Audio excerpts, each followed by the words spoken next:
में हमें 1719 का सीन दिखाया जाता है, जहां हमें कबीले में नारू नाम के एक लड़की को सोते हुए देखते हैं। फिर कोई उसे लात मारकर उठाता है और वो उठकर हर रोज की तरह सबसे पहले अपने निशानेबाजी की प्रैक्टिस करती है। उसका निशाना बहुत ही परफेक्ट होता है। फिर वो खेतों में जाकर खाने पीने के लिए कुछ सामान इकट्ठा करती है। नारू एक बहुत ही अच्छी हीलर यानी कि डॉक्टर होती है। हीलर के साथ साथ उसके पास और भी कई सारे हुनर थे, लेकिन वो एक हंटर बनना चाहती थी। फिर नारू एक रेनडियर को देखती है और वो उसका शिकार करने के लिए उस पर निशाना लगाने ही वाली थी, लेकिन तभी आसमान से कुछ आवाज आती है और वो रेनडियर वहाँ से भाग जाता है और उस आवाज की वजह से नारू का निशाना भी चूक जाता है। नारू और उसका कुत्ता उसके पीछे भागते तो है, लेकिन वो उसके पकड़ में नहीं आते। बट भागते भागते नारू के कुत्ते का पैर एक ट्रैप में फंस जाता है, जिसके बाद नारू अपने कुत्ते को उस ट्रैप से छुड़ाकर उसे आजाद कर देती है। नारू ने इससे पहले उस तरह का ट्रैप कभी नहीं देखा था जो किसी और ने वहाँ लगाया था। फिर हमें एक स्पेसशिप को दिखाया जाता है जो कि एक जगह पर आकर कांस्टेंट हो जाती है और उससे एक प्रीडेटर उतरता है और वो इनविजिबल हो जाता है। नारू को फिर एक बार आसमान से कुछ आवाजें आते हुए सुनाई देती है। जब वो आसमान की तरफ देखती है तो उसे बादलों में एक अजीब सी रोशनी दिखाई देती है।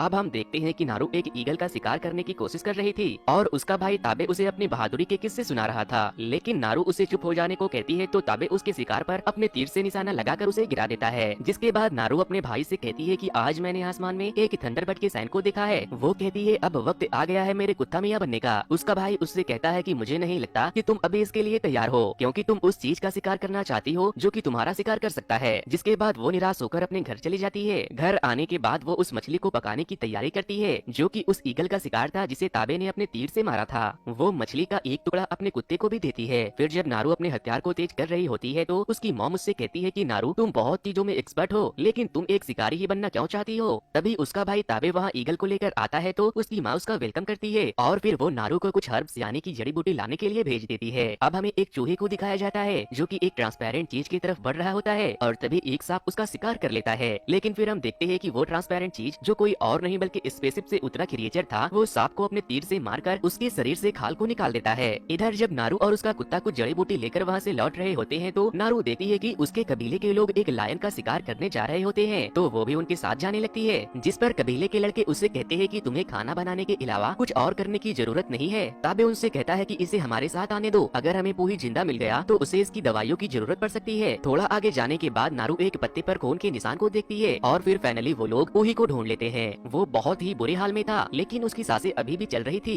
इसीलिए कुछ लोग फौरन उसे कैरी करने के लिए एक कॉट बनाने लगते हैं और नारू उसके जख्म पर अपने मेडिसिन को लगाती है। फिर ताबे और कबीले के कुछ और लोग उस लायन की तलाश में जाने लगते हैं तो नारू कहती है कि मैं भी तुम्हारे साथ जाऊंगी। ताबे उसे कहता है कि वो बस एक शेर ही तो है, मैं उससे निपट लूंगा। जिस पर नारू कहती है कि अगर वो सिर्फ एक शेर होता तो क्या तुम्हें लगता है कि वो पोही को घायल करके जिंदा छोड़ देता। लेकिन ताबे उसे अपने साथ नहीं ले जाता और कहता है कि पोही को तुम्हारी जरूरत है। वो लोग पोही को लेकर वहाँ से जा रहे होते हैं तो रास्ते में नारू एक सांप को देखती है जिसके शरीर पर चमड़ी नहीं थी और उसे किसी बड़े जानवर के पैरों के निशान भी मिलते हैं। जिसके बाद उसके कबीले के लोग बोलते हैं कि ये तो जैसे किसी बहुत बड़े बेयर के निशान है। वो कहती है नहीं, ये काम बेयर का नहीं हो सकता, कोई भी बेयर किसी सांप के चमड़ी को इस तरह से कैसे निकाल सकता है। मुझे अपने भाई को वार्न करने जाना होगा। फिर जब वो अपने भाई के पास जाती है तो वो पूछता है तुम यहाँ क्यों आई हो, तो वो सारी बात उसे बताती है। फिर उसका भाई कहता है कि वो कोई भालू ही होगा। फिर ताबे एक मांस के टुकड़े को जमीन पर गिराकर उस लाइन को ट्रैप करने की कोशिश करता है और तभी वो लाइन आकर कबीले के एक मेंबर को घायल कर देता है और अब लाइन और नारू दोनों एक पेड़ पर थे। नारू ऑलमोस्ट पेड़ के एंड पर आ चुकी थी और तभी नारू को जंगल की तरफ से एक आवाज सुनाई देती है और जब वो उधर देखती है तो वो शेर उसके ऊपर हमला करने की कोशिश करता है और नारू नीचे गिरकर बेहोश हो जाती है। फिर जब नारू को होश आता है तो वो अपने घर में उठती है। उसकी माँ उसे बताती है कि तुम्हारा भाई तुम्हें यहाँ लेकर आया था। फिर वो उसे चाय पीने को देती है तो नारू कहती है कि मुझे उस लाइन को ढूंढने जाना ही होगा। जिस पर उसकी माँ उससे कहती है कि ताबे वहाँ गया है और अब तुम्हें आराम करने की जरूरत है। उसकी माँ उसे बताती है कि पूही तुम्हारे मेडिसिन की वजह से बच गया। थोड़ी देर के बाद हम ताबे को देखते हैं जो शेर के सर और बॉडी को लेकर वहाँ आता है। जिसके बाद कबीले वाले उससे खुश होकर उसे कबीले का नया वार चीफ बना देते हैं। सब लोग जश्न मना रहे होते हैं तो नारू वहाँ से जाने लगती है। ताबे उसे देखकर पूछता है कि तुम कहाँ जा रही हो। वो कहती है कि जंगल में अभी भी कुछ है, मैं उसे ढूंढ कर ही रहूंगी। उसका भाई कहता है नहीं, जो था मैं उसे यहाँ लेकर आ चुका हूँ। जिस पर वो कहती है हमें एक बार वापस से जाकर चेक करना चाहिए, लेकिन ताबे उसे वहाँ जाने के लिए मना कर देता है। अगली सुबह जब होती है तो नारू को फिर से कोई लात मारकर उठाता है। जिसके बाद नारू अपने कुत्ते के साथ वहाँ से जंगल की तरफ निकल जाती है। अब हम एक लोमड़ी को देखते हैं जो कि एक खरगोश का शिकार कर रहा होता है, लेकिन जैसे ही वो उस खरगोश को पकड़ता है वो क्रिएचर उसे एक जोरदार लात मारता है। वो लोमड़ी उसे सूंघकर उस पर हमला करता है और उसे घायल कर देता है। जिसके बाद उन दोनों के बीच लड़ाई शुरू हो जाती है एंड इंड में वो प्रिडेटर उस लोमड़ी को अपने तेज नाइफ से उसके 2 टुकड़े कर देता है और उसके सर के साथ उसके बैकबोन की पूरी हड्डी को निकाल लेता है।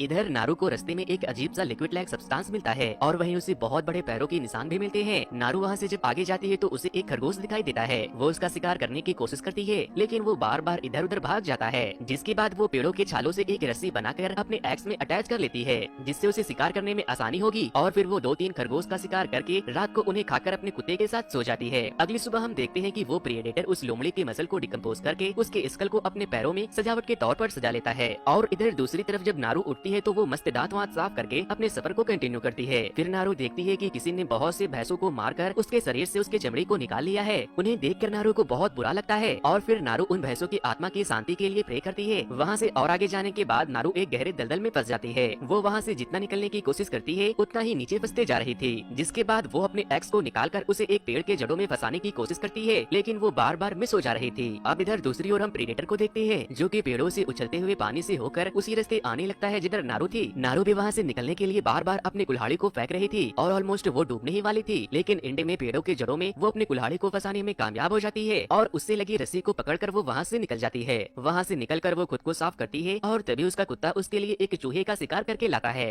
फिर वो दोनों एक बियर को देखकर उसके ऊपर निशाना लगाने का सोचते हैं, लेकिन जब नारू अपने तीर को पीछे खींचती है तो उसकी कमान का रस्सी टूट जाता है। जिसके बाद वो बियर उनके ऊपर हमला कर देता है। नारू उससे बचने के लिए पानी के रास्ते लकड़ियों से बने एक आर्टिफिशियल पिंजरे में पहुंच जाती है, लेकिन वो भालू वहाँ भी आकर नारू के ऊपर अटैक करने लगता है और तभी वो प्रेडेटर वहाँ आ जाता है। जिसके बाद वो भालू उस प्रेडेटर को सूंघकर उसके ऊपर हमला कर देता है। उन दोनों के बीच एक जबरदस्त लड़ाई होती है, लेकिन फिर वो प्रेडेटर उसे एक पंच मारकर उसे गिरा देता है और फिर वो उसे खींचकर उसके 2 टुकड़े कर देता है। और जब उस प्रेडेटर के ऊपर बियर का खून गिरता है तो नारू उस प्रेडेटर को देखकर डर जाती है और वहाँ से भाग जाती है। वो नदी में बहकर वहाँ से बहुत दूर चली जाती है और फिर जब वो वहाँ से निकलकर पहाड़ों की तरफ जाती है तो उसे उसके कबीले के कुछ लोग मिलते हैं जो उसे ढूंढने आए थे, लेकिन नारू उनके साथ जाने से मना कर देती है और कहती है कि मैंने कुछ ऐसा देखा है जिसे हम देख ही नहीं सकते। लेकिन जब उसके ऊपर बियर का ब्लड गिरा तो मैंने उसे देखा, जो कि बहुत ही बड़ा और खतरनाक था। लेकिन वो लोग उसकी बातों पर विश्वास नहीं और कहते हैं कि तुम्हारे भाई ने हमें तुम्हें ढूंढने को कहा है और वो भी तुम्हें ढूंढने दूसरी ओर गया है। वो लोग उसे अपने साथ ले जाने के लिए उससे लड़ने लगते हैं। नारू उन लोगों को बहुत मारती है,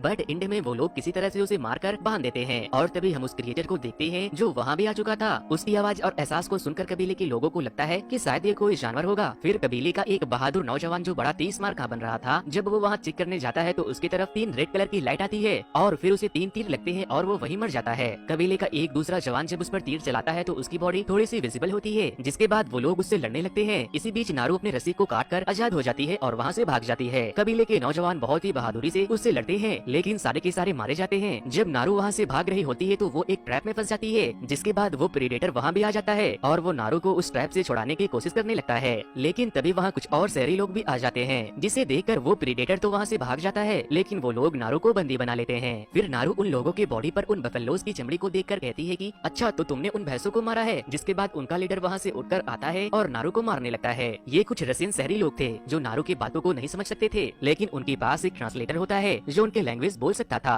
वो उससे कहता है कि तुम्हें हमारी हेल्प करनी होगी, एक ऐसा क्रिएचर है जो सबको मार रहा है, क्या तुमने उसे देखा है? नारू कहती है कि वो सबको नहीं मारता, जिस पर वो पूछता है कि मुझे बताओ तुमने वहाँ क्या देखा? वो उन्हें कुछ नहीं बताती। जिसके बाद वो लोग नारू के भाई ताबे को वहाँ लाते हैं। दरअसल जब ताबे नारू को ढूंढने निकला था तो उन लोगों ने उसे भी पकड़ लिया था और फिर वो लोग ताबे की बॉडी पर छुरे से कट लगा देते हैं और नारू और ताबे दोनों को एक पेड़ से बांधकर छुप जाते हैं और उस प्रेडेटर के आने का इंतजार करने लगते हैं। लेकिन जब वो प्रेडेटर वहाँ आता है तो वो नारू और ताबे पर हमला करने के बजाय उन शहरी लोगों पर हमला कर देता है और एक एक करके वो सबको मारता जा रहा था। उन सबको मारकर जब वो प्रेडेटर नारू और ताबे की तरफ बढ़ रहा था तो वो एक ट्रैप में फंस जाता है। उसके ट्रैप में फंसते ही कुछ लोग जमीन से निकलकर ट्रैप में लगे जंजीरों को खींचने लगते हैं और उसे जमीन पर गिराकर उसे एक नेट में कैद करने की कोशिश करते हैं। लेकिन वो प्रेडेटर बहुत ही ताकतवर था और उसके पास बहुत ही आधुनिक हथियार थे, जिससे इंसानों की गोलियां भी उसका कुछ नहीं बिगाड़ पाती। वो एक एक करके उन सारे लोगों को मारता जा रहा था। इधर मौके का फायदा उठाते हुए नारू और ताबे वहाँ पड़े ट्रैप में लगे कांटे के जरिए खुद को फ्री करके वहाँ से भाग जाते हैं। शहरी लोग प्रेडेटर के ऊपर गोलियां बरसा ही रहे थे, जिसके बाद वो प्रेडेटर वहाँ एक वॉरियर ड्रोन गिराकर वहाँ से भाग जाता है और वो वॉरियर ड्रोन जिसमें ब्लेड लगे थे वो उन सब लोगों को मार देता है। दूसरी तरफ नारू वापस से उस जगह पर जाती है जहाँ उन लोगों ने उसे और उसके भाई के साथ साथ उसके कुत्ते को भी बंदी बनाया था। वो वहाँ जाकर सारे शहरी लोगों को मारकर अपने कुत्ते को छुड़ा लेती है और फिर जब वो अपने जख्म पर मरहम लगा रही होती है तो वो ट्रांसलेटर उसे कहता है कि मेरी मदद करो, मुझे तुम्हारी मेडिसिन की जरूरत है, इसके बदले मैं तुम्हें बंदूक चलाना सिखाऊंगा। उसका पैर उस प्रेडेटर के एक बहुत ही एडवांस ब्लेड से पूरी तरह से कट चुका था। इधर दूसरी तरफ हम उस प्रेडेटर को देखते हैं जो खुद को हील कर रहा होता है। वो ट्रांसलेटर नारू को बंदूक चलाना सिखाता है और फिर नारू उसे दवा देकर वहाँ से भाग जाती है, क्योंकि उसे प्रेडेटर के आने का एहसास हो जाता है। उसको आते देख ट्रांसलेटर मरने का नाटक करने लगता है, लेकिन वो प्रेडेटर अपने मास्क की टेक्नोलॉजी से उसे मॉनिटर करके उसे मार देता है और तभी नारू का डॉग वहाँ आकर उसके ऊपर भौंकने लगता है। वो प्रेडेटर उसे मारने ही वाला था कि तभी पीछे से टाबे आकर उसके ऊपर हमला करता है, जिससे उसका मास्क नीचे गिर जाता है और उसके मास्क से निकलती रोशनी पेड़ों पर प्रोजेक्ट हो जाती है और तीर कुत्ते को लगने की बजाय पेड़ों में लग जाती है, जिससे कि नारू समझ जाती है कि वो अपने मास्क के बिना निशाना नहीं लगा सकता। फिर वो प्रेडेटर अपने मास्क को उठाकर पहन लेता है। इसी बीच टाबे उसके ऊपर कंटिन्यू हमला कर रहा होता है। फिर नारू उसके ऊपर गन पॉइंट करके चलाती है, लेकिन वो गन नहीं चलती और जब वो प्रेडेटर नारू की तरफ देख रहा होता है तो टाबे उस प्रेडेटर को बहुत ही बुरी तरह से घायल कर देता है, जिसके बाद वो वहाँ से गायब हो जाता है और फिर वो एकदम से वहाँ अपीयर होकर टाबे को मार देता है, जिसके बाद नारू वहाँ से भाग जाती है। इसी बीच जब ये खबर कबीले वालों तक पहुँचती है तो पूरे कबीले वाले परेशान हो जाते हैं और टाबे की मां रोने लगती है। अब शाम होने को थी और फिर नारू उस आदमी को देखती है जिसने उसे और उसके भाई को बंदी बनाया था। वो उसे बेहोश करके प्रेडेटर के वेपन से उसके पैरों को काट देती है और जब उसे होश आता है तो नारू उसे कहती है कि तुमने मेरे भाई का खून बहाया है, इसीलिए मैंने तुम्हारा बहाया। और फिर नारू सीटी बजाकर उस प्रेडेटर को वहाँ बुलाती है। वो प्रेडेटर उस शहरी आदमी के हाथों में गन देखकर नारू के पीछे से निकल कर आता है और उसे मार देता है। फिर नारू अपने गन से उस प्रेडेटर के सर पर वार करती है, जिससे उसके सर से मास्क निकलकर जमीन पर गिर जाता है। नारू उसके मास्क को लेकर भाग जाती है और वो एक ट्रैप तैयार करती है। फिर जब वो प्रेडेटर उसे ढूंढते हुए उसके पास आता है तो नारू उससे लड़ने लगती है। नारू का डॉग भी प्रेडेटर से लड़ने में उसकी हेल्प करता है। नारू उसके एक हाथ को भी काट देती है। वो अब गुस्से में पूरा पागल हो चुका था, लेकिन वो अपने मास्क के बिना बहुत ही कमजोर था। फिर नारू किसी तरह उसे उस दलदल में ले आती है जहाँ वो फंसी थी और वो दलदल में डूब तो जाता है, लेकिन वो फिर से बाहर निकलता है और अपने तीर से नारू को मारने की कोशिश करता है, लेकिन यहाँ नारू ने